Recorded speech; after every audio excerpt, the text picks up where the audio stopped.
Hello दोस्तों। तो कैसे हो आप सब।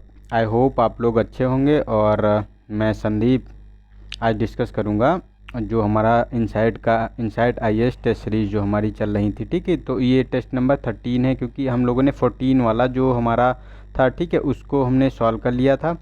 अब ये टेस्ट नंबर हमारा जो है 13 मतलब टेस्ट नंबर 13 है। ये इसमें क्या होगा कि इसमें एक्चुअली हम लोगों ने जो अभी इसके जो अभी हम मुझे टेस्ट प्राप्त हुए हैं वो 14 तक ही प्राप्त हुए हैं। तो 14 इन्वायरमेंट का था, वो तो हम लोगों ने डिस्कस कर लिया था। ठीक है, तो ये हमारा 14 टेस्ट नंबर है। ये इकोनॉमी का पूरा टेस्ट नंबर रहने वाला है। ठीक है, ये देख लो, ये इकोनॉमी का पूरा टेस्ट रहेगा। और इसमें पूरा आपका इंडियन इकोनॉमी है। ठीक है, इसका एनसीईआरटी बेस है, रमेश सिंह है, और ये करंट वाला है। ठीक है, ये करंट वाला पार्ट भी इसमें इंक्लूड है। ठीक है, साथ साथ जो इनसाइट का करंट अफेयर है, और इनसाइट की जो वे डेली क्विज आती है करंट अफेयर की, और इनसाइट का जो रिवीजन वाला टेस्ट होता है। ठीक है, तो ये सारा का सारा इसमें इंक्लूड हो, तो बहुत ही इंपॉर्टेंट और बहुत ही अच्छा टेस्ट है।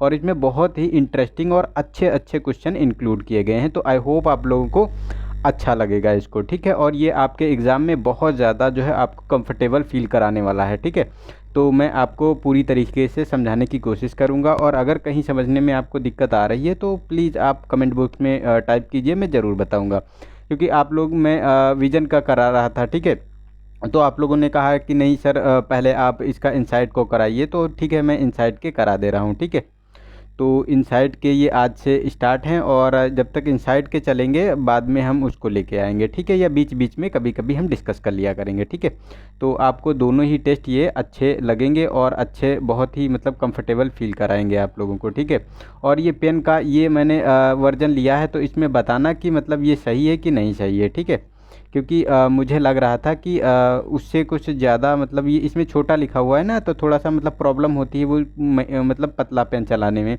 तो मैंने ये मार्कर रखा है इसमें। ठीक है, तो बताना ये सही है या मतलब वो जैसे वो वाला पेन पहले वाला यूज़ करते थे वही यूज़ करें। तो ये भी आप लोग कमेंट बॉक्स में बताना। ठीक है, तो हम डिस्कस करेंगे आज क्वेश्चन नंबर 1। तो इसमें कहा गया है कि भारतीय जो बांड एटीएफ होता है, ठीक है, उसके बारे में हमको बताना है। यानी एक्सचेंज जो ट्रेडेड फंड होता है। ठीक है, भारतीय बांड एक्सचेंज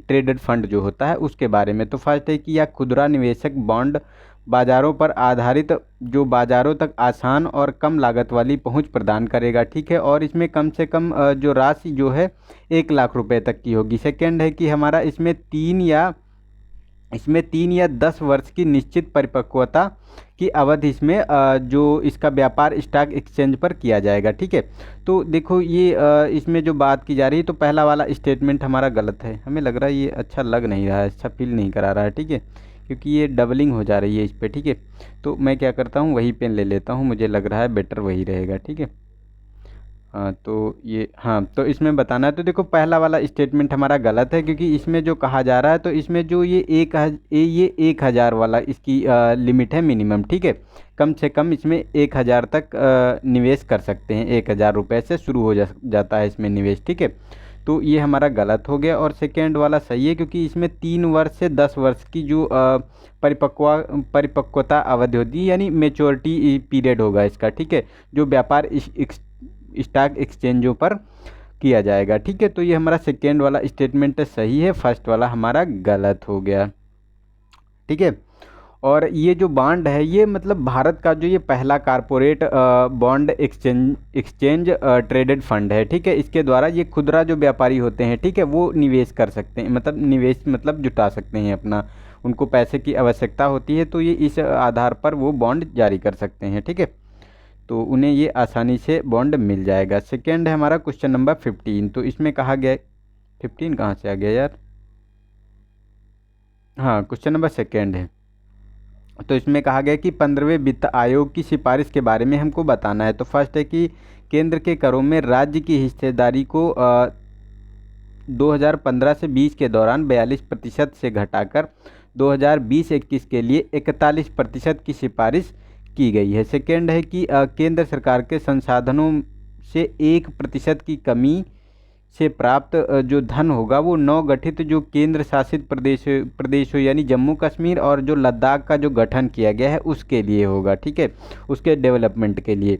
और थर्ड है कि हमारा आयोग ने पंचायती राज के सभी स्तरों के लिए सहायता अनुदान की सिफारिश की है और इस अनुदान का 75% मूल अनुदान होगा और ये 25% मतलब बद्ध अनुबंध मतलब जो इस पे कुछ रिस्ट्रिक्शन होंगे कि आप पहले वाला मतलब उसका परफॉर्म करके दिखाइए उसके बाद होगा इसको दिया जाएगा ये जो 25% इसमें कहा गया है, ठीक है।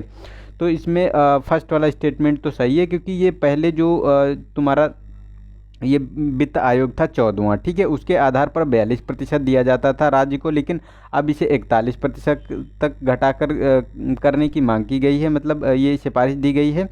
और ये 1% जो घटाया गया है ये जम्मू कश्मीर और लद्दाख जो ये यूनियन टेरिटरी बने हैं, ठीक है, इनके डेवलपमेंट के लिए इसको दिया जाएगा।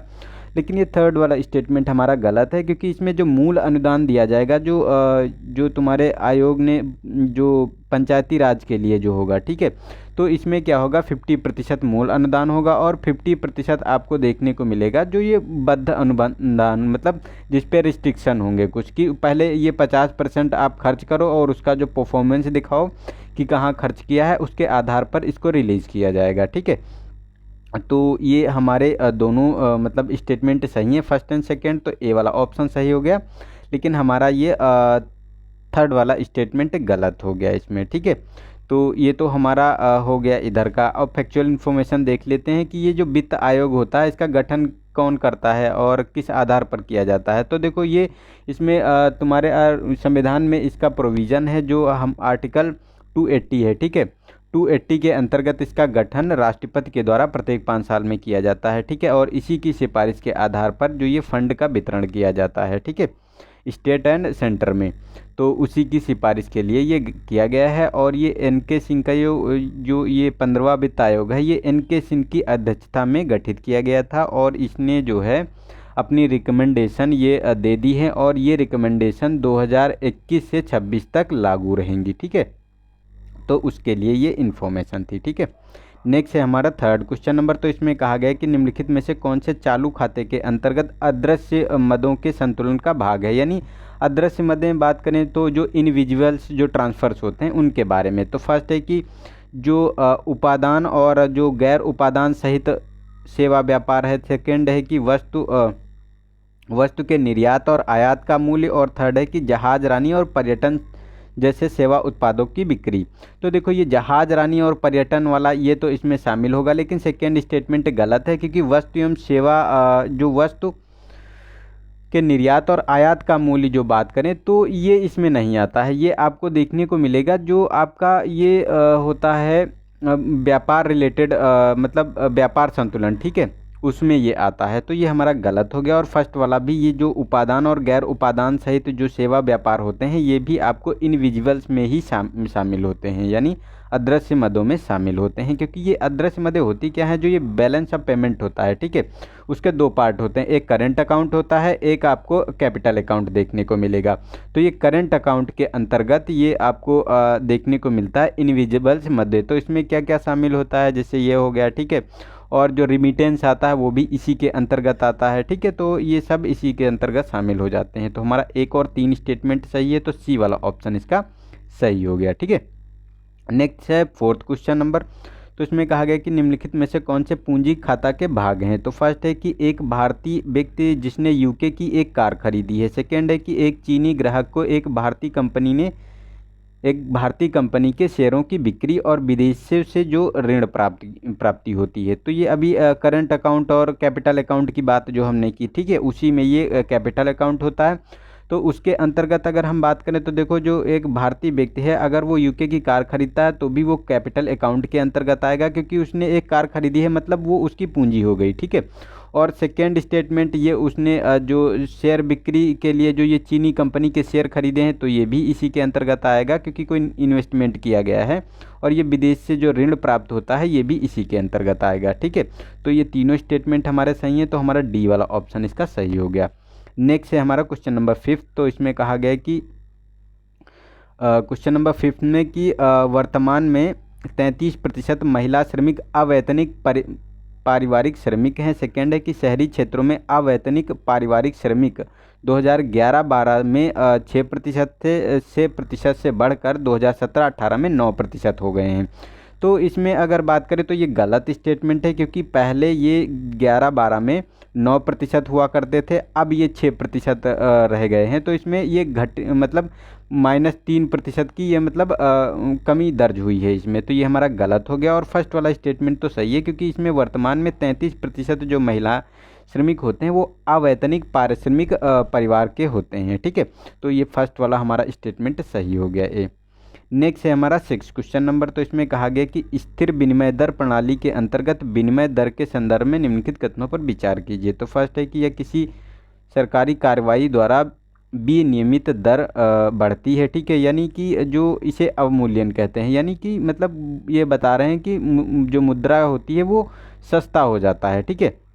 सेकेंड है कि जब स्थिर विनिमय दर प्रणाली के अंतर्गत सरकार विनिमय दर घटा देती है, यानी मुद्रा को महंगा कर देती है, तो इसे पुनर्मूल्यन कहते हैं। तो देखो ये गलत है, क्योंकि जो ये अवमूल्यन होता है, ठीक है, तो अगर जिसमें मुद्रा सस्ती होती है तो वो किया जाता है। इसके बारे में ये कहा जा रहा है कि जब जो विनिमय दर जो है घट जाती है तो ये अवमूल्यन होता है, मतलब मुद्रा सस्ती होती है लेकिन विनिमय दर जब बढ़ा दी जाती है, ठीक है, तो इसे पुनर्मूल्यन कहते हैं। तो ये हमारे मतलब अपोजिट हैं दोनों के। ठीक है, तो ये मतलब ये इसके बारे में बात करता है और ये इसके बारे में बात करता है, मतलब स्टेटमेंट उलट दिए हैं दोनों के। तो हमारा ये डी वाला ऑप्शन सही है, कोई भी स्टेटमेंट इसमें सही नहीं है।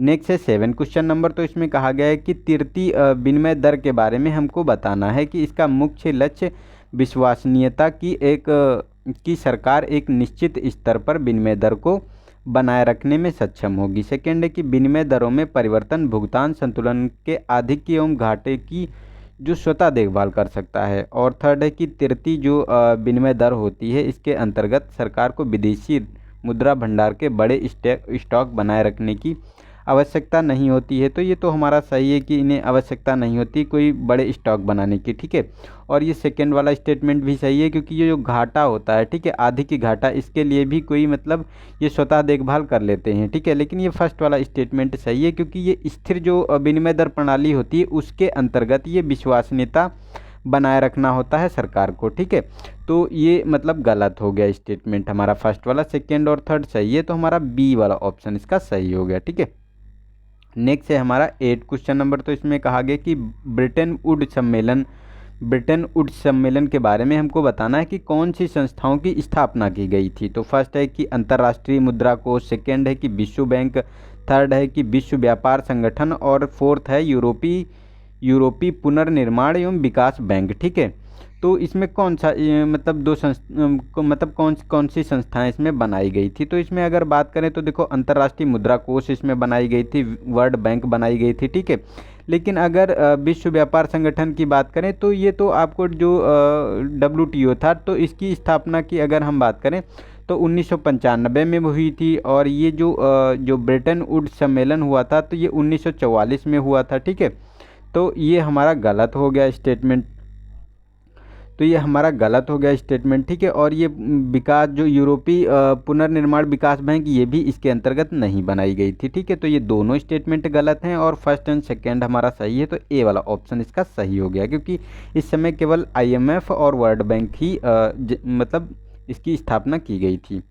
नेक्स्ट है 9 क्वेश्चन नंबर। तो इसमें कहा गया है कि नियोजन प्रक्रिया के संदर्भ में बताना है कि कौन सा स्टेटमेंट सही है। तो फर्स्ट है कि नियोजन का वह प्रकार जो सामाजिक और संस्थागत आयामों पर कम जोर देता है और जो व्यवस्था नियोजन के रूप में जाना जाता है। ठीक है, लेकिन सेकेंड है कि सामान्य नियोजन एक सामाजिक तकनीकी दृष्टिकोण से आयोजना है। ठीक है, लेकिन यह केवल ऐसे देशों के लिए उपयुक्त है जहां सामाजिक विविधताओं का स्तर कम होता है। ठीक है, तो ये तो हमारा सही स्टेटमेंट है, क्योंकि जहाँ सामाजिक ये विविधता का स्तर जो आपको कम देखने को मिलेगा यही होगा, क्योंकि इसमें क्या होता है कि ये लोग क्या करते हैं कि अपने लक्ष्य पर विशेष ध्यान देते हैं। ये अपने जाति धर्म और ये संप्रदाय इन चीज़ों में नहीं पढ़ते हैं। ठीक है, उन पर विशेष ध्यान नहीं देते हैं, इसीलिए इनका ये दृष्टिकोण ऐसा होता है। ठीक है, और फर्स्ट वाला तो सही है, क्योंकि नियोजन एक प्रकार जो सामाजिक और जो संस्थागत आयामों को कमज़ोर करता है और व्यवस्था नियोजन के रूप में जाना जाता है। ठीक है,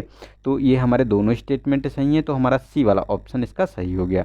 नेक्स्ट है 10 क्वेश्चन नंबर। तो इसमें कहा गया है कि आवश्यक सेवा अनुरक्षण अधिनियम के बारे में हमको बताना है। तो फर्स्ट है कि इसे सामान्य जीवन को प्रभावित करने वाली कुछ आवश्यक सेवाओं के प्रतिपादन को सुनिश्चित करने के लिए अधिनियमित किया गया था।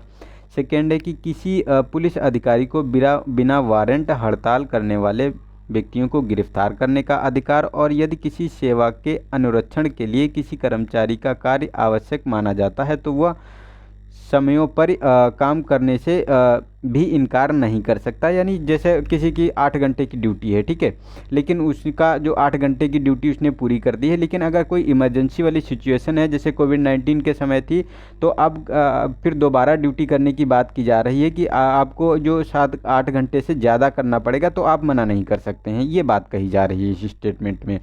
तो देखो ये सही बात है, ये तीनों स्टेटमेंट जो हमारे हैं जो इसमें कहे जा रहे हैं, तो तीनों के तीनों स्टेटमेंट सही हैं, क्योंकि आवश्यक सेवा अनुरक्षण अधिनियम जो आया था ये मतलब ईस्मा, इसको एस्मा के नाम से जानते हैं, और ये 1968 में आया था। और इसमें यही प्रोविज़न किए गए थे कि अगर कोई ऐसी सिचुएशन है कि मतलब कर्मचारियों की कमी है और आपको आपकी ड्यूटी पूरी हो गई तब भी आपको करना पड़ेगा, आप उससे मना नहीं कर सकते, आप हड़ताल उस सिचुएशन में नहीं कर सकते हैं। ठीक है, और ये इसीलिए बनाया ही गया था। तो ये तीनों स्टेटमेंट सही है, तो डी वाला ऑप्शन हमारा सही हो गया। नेक्स्ट है 11 क्वेश्चन नंबर। तो इसमें कहा गया है कि जनता की योजना यानी पीपल्स प्लान के बारे में। तो यह योजना का निर्माण जयप्रकाश नारायण द्वारा किया गया था, और इस योजना ने लोगों के जीवन की मूलभूत आवश्यकताओं को प्रदान करने की आवश्यकता की वकालत की थी। और इस योजना के दौरान कृषि एवं औद्योगिकी दोनों पर विशेष ध्यान मतलब कृषि एवं प्रौद्योगिकी दोनों पर समान रूप से प्रकाश डाला गया था, मतलब जोर दिया गया था। तो देखो इसकी अगर बात करें तो ये सही है कि मतलब कृषि और औद्योगिकी पर इसमें बात की गई थी और मूलभूत आवश्यकताओं को प्रदान करने की वकालत की गई थी। ठीक है, लेकिन ये फर्स्ट वाला गलत है, क्योंकि इसकी जयप्रकाश नारायण ने इसकी जो इस योजना की निर्माण नहीं किया गया था, ये आपको M.N. रॉय थे, ठीक है, उनके द्वारा इसकी स्थापना की गई थी। तो हमारा ये सेकेंड और थर्ड स्टेटमेंट सही है इसका। ठीक है, फर्स्ट वाला गलत है, तो हमारा बी वाला ऑप्शन इसका सही हो गया।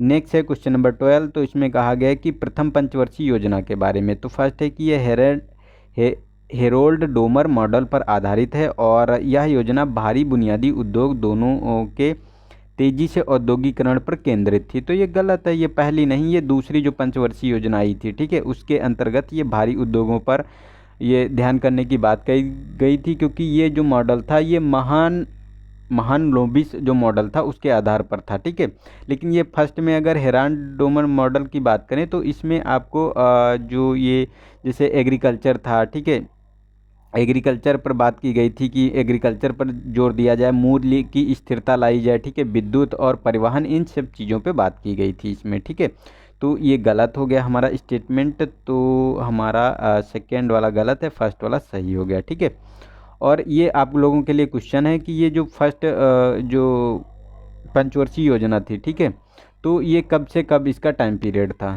तो ये आप लोगों को कमेंट बॉक्स में बताना है। ठीक है, नेक्स्ट है किस पंचवर्षीय योजना का प्रमुख उद्देश्य गरीबी हटाओ था। तो चौथी पंचवर्षीय योजना है, पांचवी पंचवर्षीय योजना है, छठी पंचवर्षीय योजना या तीसरी पंचवर्षीय योजना। तो इसमें देखो अगर बात करें तो ये पांचवी पंचवर्षीय जो योजना आई थी, ठीक है, तो फिफ्थ जो 5 ईयर प्लान था, तो उसी में इसमें कहा गया था। और इसका जो टाइम पीरियड की बात करें तो 1974 से ये 1969 तक इसका टाइम पीरियड था, और इसमें जो है गरीबी हटाओ और आत्मनिर्भरता की प्राप्ति का पूरा नारा दिया गया था प्रधानमंत्री इंदिरा गांधी ने, नरेंद्र मोदी बहुत याद आते हैं। ठीक है, इंदिरा गांधी जो उस समय की PM थी, उनके द्वारा दिया गया था। ठीक है, नेक्स्ट है 14 क्वेश्चन नंबर। तो इसमें निम्नलिखित में से किस अनुशंसाओं के आधार पर सरकार न्यूनतम समर्थन मूल्य का निर्धारण करती है। तो किसके द्वारा ये अनुशंसा की जाती है। तो फर्स्ट है कि आर्थिक मामलों की मंत्रिमंडल समिति, ठीक है। सेकेंड है कि कृषि अनुसंधान और शिक्षा विभाग, कृषि लागत एवं मूल्य आयोग और भारतीय कृषि अनुसंधान परिषद, ठीक है। तो इसमें देखो सी वाला ऑप्शन सही है, क्योंकि कृषि लागत एवं मूल्य आयोग यानी CACP जो होता है, ठीक है, इसी के द्वारा न्यूनतम समर्थन मूल्य के लिए फसलों को रिकमेंड किया जाता है, उसके मूल्य को रिकमेंडेशन की जाती है। उसी के आधार पर इस समय लगभग 24 एग्रीकल्चर क्रॉप्स हैं जिस पे जो है न्यूनतम समर्थन मूल्य दिया जाता है, ठीक है। नेक्स्ट है हमारा क्वेश्चन नंबर 15। तो इसमें गन्ने के मूल्य निर्धारण की नीति के बारे में हमको बताना है कि कौन सा स्टेटमेंट सही है। तो फर्स्ट है कि गन्ने के मूल्य के का निर्धारण जो है वो आवश्यक वस्तु अधिनियम यानी ECA 1955 के तहत वैधानिक प्रावधानों द्वारा नियंत्रित होता है, और गन्ने का जो उचित और पारिश्रमिक मूल्य है यानी फेयर एंड रिम्यूनरेटिव प्राइस जो होता है, ठीक है, ये राज्य सरकारों द्वारा निर्धारित किया जाता है। तो देखो ये गलत है, ये राज्य सरकारें निर्धारित नहीं करती हैं, लेकिन हाँ ये एक मतलब राज्य सरकार मूल्य जो राज्य सलाहकार मूल्य नामक एक संस्था बना सकते हैं, उसके आधार पर इसका मतलब किया जा सकता है गन्ने की मूल्य का निर्धारण, लेकिन ये इसके अंतर्गत नहीं किया जा सकता, ये सेंट्रल इसका डिसाइड करती है, ठीक है। और वो भी जो जो प्राइस होगा ये जो रिकमेंड करेंगे तो वो MSP का जितना प्राइस होगा उससे अधिक होना चाहिए, ना कि उससे कम, ठीक है। तो ये गलत है और फर्स्ट वाला स्टेटमेंट सही है, क्योंकि जो गन्ने का मूल्य का निर्धारण होता है वो आवश्यक वस्तु अधिनियम 1955 के अंतर्गत किया जाता है, ठीक है। तो हमारा फर्स्ट वाला ए वाला ऑप्शन सही हो गया, सेकंड गलत है। नेक्स्ट है हमारा क्वेश्चन नंबर 16। तो इसमें कहा गया कि कृषि वानिकी के बारे में हमको बताना है। तो फर्स्ट है कि इसमें अधिकांश अन्य जो उपयोग प्रणाली की तुलना में सांस्कृतिक मूल्यों का परस्पर संयोजन शामिल है, और सेकंड है कि यह एक एकल कृषि की तुलना में संरचनात्मक और कार्यात्मक रूप से सरल है, और थर्ड है कि यह एकाधिक जो स्वदेशी पेड़ों और झाड़ियों के उपयोग पर जोर देता है। तो ये सही बात है, जो ये स्वदेशी पेड़ और झाड़ियां हैं उनको लगाने के लिए प्रेरित करता है, ठीक है, कृषि वानिकी जो होता है। और इसमें जो एकल कृषि का तुलनात्मक कार्य, ये जो कहा गया कि एकल कृषि की तुलना में संरचनात्मक और कार्यात्मक रूप से सरल है, तो नहीं, ये बहुत जटिल हो जाता है, क्योंकि एग्रीकल्चर उसमें मतलब खेती भी करनी है, उसी में जो पेड़ पौधों को भी लगाना है, तो ये मतलब एक जटिल प्रक्रिया हो जाती है, ठीक है। लेकिन फर्स्ट वाला स्टेटमेंट सही है, क्योंकि अधिकांश भूभाग प्रणालियों की तुलना में सामाजिक सांस्कृतिक मूल्यों का परस्पर संयोजन शामिल होता है इसमें, ठीक है। तो 1 एंड 3 स्टेटमेंट इसका सही है, तो हमारा सी वाला ऑप्शन सही हो गया इसका, ठीक है। सेकेंड थोड़ा गलत हो गया। नेक्स्ट है हमारा 17 क्वेश्चन नंबर। तो इसमें जो छाया घर होते हैं यानी शैडो हाउस जो होते हैं उनके बारे में हमको बताना है। तो इसका उपयोग टिश्यू कल्चर के पौधों को मजबूती के लिए किया जाता है। सेकंड है कि विभिन्न कृषि उत्पादों की गुणवत्ता पूर्ण सुखाई में सहायता करता है, और इसका उपयोग फलों और सब्जियों की नर्सरी तथा जंगली प्रजातियों आदि के लिए किया जाता है, और इसका जो उपयोग कीट प्रकोप को के विरुद्ध भी सुरक्षा प्रदान के लिए किया जाता है। तो सही बात है, ये पॉली हाउस है जो हमको हर पूरे वर्ष में आपको देखो आम भी मिल जाएंगे, हर प्रकार की जो सब्जी होती वो भी मिल जाती है। तो मतलब ये उसी के लिए मतलब पॉली हाउस बनाए जाते हैं, ताकि जो मतलब इन्वायरमेंट नहीं है उसको बनाकर जो है वैसी चीज़ उसका टेम्परेचर कंट्रोल करके वो चीज़ की जाती है। तो ये चारों के चारों स्टेटमेंट हमारे सही हैं इसमें, ठीक है। तो इसका डी वाला ऑप्शन सही है। नेक्स्ट है हमारा क्वेश्चन नंबर 18। तो इसमें कहा गया कि कौन सी अनुवांशिक अभियांत्रिकी की जैव सुरक्षा संबंधी चिंताएं हैं, यानी जेनेटिकल इंजीनियरिंग की कौन कौन सी मतलब ये चिंताएं हैं वो बताना है, ठीक है। तो फर्स्ट है कि जीवों में जो ट्रांसजेनिक फसलों में नवीन प्रोटीन से इन प्रोटीनों से एलर्जी का खतरा हो सकता है। सेकेंड है कि GM फसलें जो होती हैं इनसे क्या होता है कि जैव विविधता का ह्रास हो सकता है, विलुप्त प्राय पौधों की प्रजातियों के जीन पूल प्रदूषित हो सकते हैं, मतलब जो प्रजातियां हैं वो दूषित हो जाती हैं उनके जीन से, ठीक है। और थर्ड है कि GM फसलों से प्रतिरोधी खरपतवारों का विकास हो सकता है जिन्हें नष्ट करना मुश्किल है, ठीक है। और ये जो क्या करेंगी, फोर्थ है हमारा कि पारंपरिक जो स्थानीय प्रजातियों को संदूषित कर सकती हैं, ठीक है। तो देखो ये सही बात है, ये पारंपरिक जो हमारी प्रजातियां आ रही हैं उसको उसमें मिल जाएंगी, उनको संदूषित कर देंगी, तो उनकी जो वो मतलब देशीयता है, स्थानीयता है वो नष्ट हो जाएगी, ठीक है। और इनके खरपतवार भी विकसित हो सकते हैं इनसे प्रदूषित होकर, ठीक है। और एलर्जी का तो खतरा रहता ही है। तो ये मतलब सारे के सारे होते हैं, जैव विविधता का ह्रास भी इनसे होता है। तो ये सब सिचुएशन देखने को मिलती हैं, ठीक है। तो हमारा डी वाला ऑप्शन इसका सही हो गया। नेक्स्ट है हमारा 19 क्वेश्चन नंबर। तो इसमें री इन्वेस्ट 2020 के बारे में हमको बताना है। तो फर्स्ट है कि इस शिखर सम्मेलन का आयोजन अंतर्राष्ट्रीय ऊर्जा एजेंसी द्वारा किया गया है। सेकेंड है कि वर्ष 2020 के लिए विषय संवहनी ऊर्जा परिवहन के लिए नवाचार, ठीक है।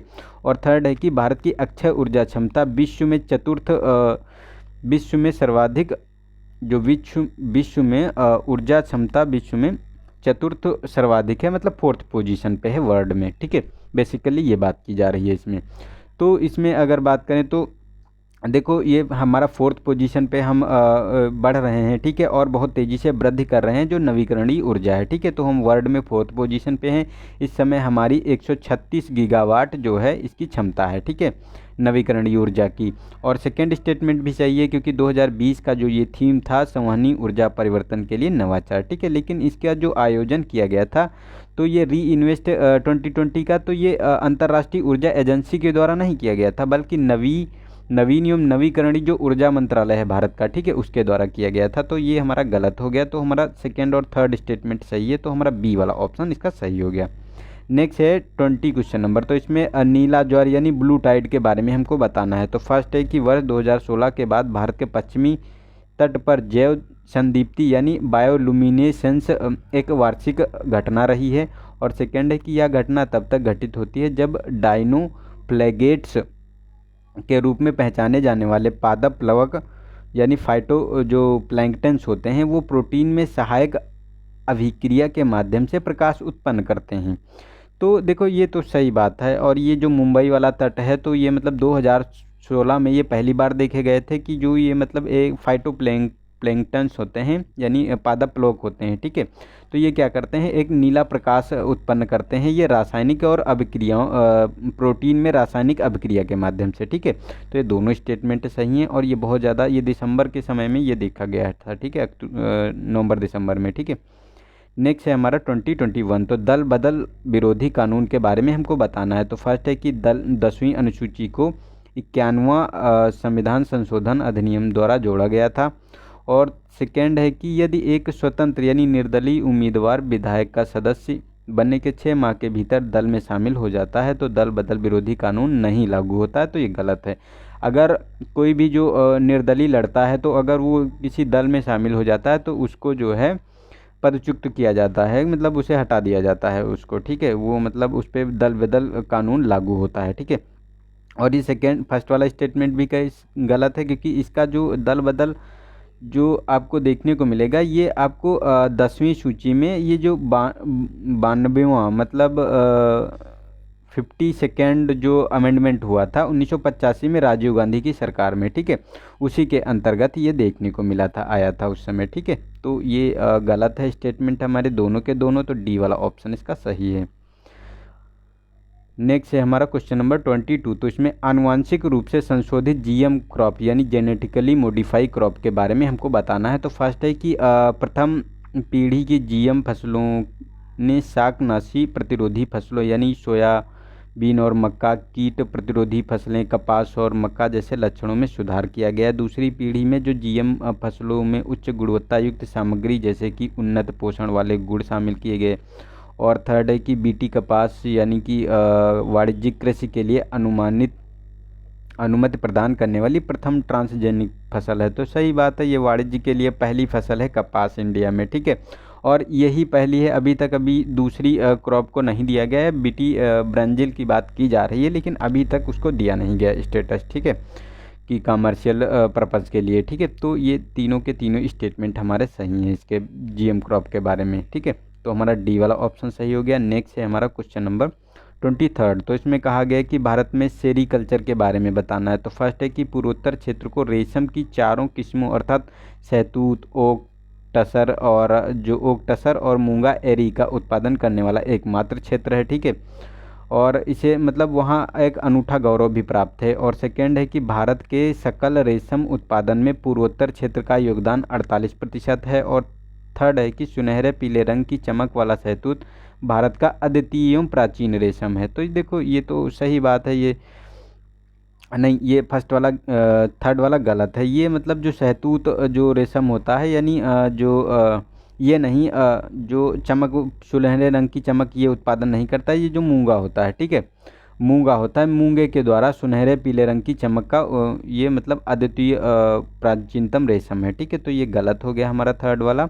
सेकेंड वाला भी गलत है क्योंकि ये पूर्वोत्तर का क्षेत्र है, ये 18% का योगदान करता है पूरा इसमें। ठीक है, न कि 48%। ठीक है, तो ये हमारा गलत हो गया। और फर्स्ट वाला स्टेटमेंट हमारा सही है क्योंकि पूर्वोत्तर में ये 4 प्रकार की शहतूत, ओक, टसर, मूंगा और इरी, चारों का मतलब एकमात्र क्षेत्र है जो वहाँ उसको अनूठा गौरव प्रदान प्राप्त है। तो हमारा केवल पहला स्टेटमेंट सही है, तो ए वाला ऑप्शन इसका सही है। नेक्स्ट है हमारा 24। तो इसमें कहा गया कि राष्ट्रीय फसल बीमा कार्यक्रम के बारे में हमको बताना है। तो राष्ट्रीय फसल बीमा कार्यक्रम एक केंद्रीय क्षेत्र की योजना है और संबंधित राज्य द्वारा अधिसूचित राष्ट्रीय फसल बीमा कार्यक्रम की घटक योजना के तहत कर्जदार किसानों को अनिवार्य आधार पर शामिल किया जाएगा। तो इसमें देखो ये सेकेंड वाला स्टेटमेंट सही है क्योंकि अनिवार्य आधार पे ये शामिल करने की इसमें बात की गई है और केंद्रीय क्षेत्र की ये योजना है। ठीक है, तो ये दोनों स्टेटमेंट सही है, तो हमारा सी वाला ऑप्शन सही है। नेक्स्ट है हमारा 25। तो आज का लास्ट कृषि क्षेत्र कृषि के संदर्भ में बताना है। तो फर्स्ट है कि भारत गेहूं, चावल, फल, सब्जी, गन्ना, कपास, तिलहन का दूसरा सबसे बड़ा उत्पादक है। सेकेंड है कि भारत में सिंचित भूमि क्षेत्र सर्वाधिक है और भारत कृषि रसायनों का सबसे बड़ा उत्पादक है। तो देखो ये भारत कृषि रसायनों का सबसे बड़ा नहीं है, ये मतलब फोर्थ लार्जेस्ट आपको देखने को मिलेगा कृषि रसायनों का उत्पादक। ठीक है, लेकिन जो ये फर्स्ट और सेकंड तो ये दोनों स्टेटमेंट सही है क्योंकि गेहूं, चावल, फल, सब्जी, गन्ना, कपास, तिलहन में ये इसका सेकंड पोजीशन है वर्ल्ड में। ठीक है, और ये जो भारत में सिंचित फसल की बात करें तो इसमें ये मतलब सर्वाधिक की सिंचित फसल जो मतलब जो सर्वाधिक सिंचित क्षेत्र होता है जहाँ मतलब पानी अवेलेबल है, तो ये हमारा इंडिया में ही है वर्ल्ड में पहले पोजीशन पे। ठीक है, तो हमारे पहले और दूसरे स्टेटमेंट सही हैं और थर्ड वाला हमारा गलत है, तो ए वाला ऑप्शन सही हो गया। और जो इंडिया है जो फर्स्ट पोजीशन पर कौन कौन सी फसलों में है, तो जैसे बात करें मसाला है, दाल है और दूध है। ठीक है, मक्का है, नहीं सॉरी मक्का नहीं, जो कटहल होता है, केला होता है। ठीक है, तो इन चीज़ों में ये आपको काजू एक और क्रॉप है काजू, तो इसमें ये फर्स्ट पोजीशन पे है कि मतलब पहले पायदान पे है इंडिया की, इनका पहले पोजीशन पे उत्पादन करता है मतलब बहुत ह्यूज मात्रा में। ठीक है, तो आज का इतना ही डिस्कशन था हम लोगों का। ठीक है, आई होप अगर आप लोगों को वीडियो अच्छा लग रहा हो तो यार थोड़ा सा लाइक वाइक कर दो और अपने दोस्तों को शेयर कर दो क्योंकि यार आप ही लोग माध्यम है जो आप लोग शेयर वेयर करते हैं, तो इससे जो है मेरा वीडियो काफ़ी लोगों तक पहुंचता है। और आप लोग जब यार वीडियो देखते हो, जब ज़्यादा लोग देखते हो तो बनाने का भी मन करता है। वैसे मन करता है कि यार आप लोग जब सीरियस नहीं दिखाई पड़ते हो तो फिर मैं थोड़ा सा ढीला मैं भी पड़ जाता हूँ। ठीक है, तो आप लोगों ने कहा कि इनसाइड का सॉल्व करवाओ, तो ठीक है मैं इनसाइड का करवा रहा हूँ, कोई दिक्कत नहीं है। ठीक है, लेकिन बस जिम्मेदारी आपकी है कि आपको पढ़ना है और देखो जो पढ़ेगा उसका रिजल्ट अच्छा आएगा। अभी अगर आप पढ़ लोगे तो आपका रिजल्ट अच्छा आएगा, आप नहीं पढ़ोगे तो आपका रिजल्ट बुरा आएगा। फिर जब पेपर होता है, एग्ज़ाम होता है, फिर कहते हैं अरे ये गलती हो गई, छोटी सी गलती, ये हो गया, ये गलत हो गया, ये कन्फ्यूजन में गलत हो गया। तो भाई प्रैक्टिस नहीं करोगे तो यही होगा ना। तो आप लोगों को प्रैक्टिस थोड़ी करनी चाहिए और अच्छे से उसको आपको जो दिया जा रहा है मटेरियल उसका यूज़ करना चाहिए। ठीक है, बाकी मुझसे जितना हो पा रहा है मैं तो कर रहा हूँ, फिर आप लोगों को करना है थोड़ा बहुत। ठीक है, तो मिलते हैं नेक्स्ट वीडियो में।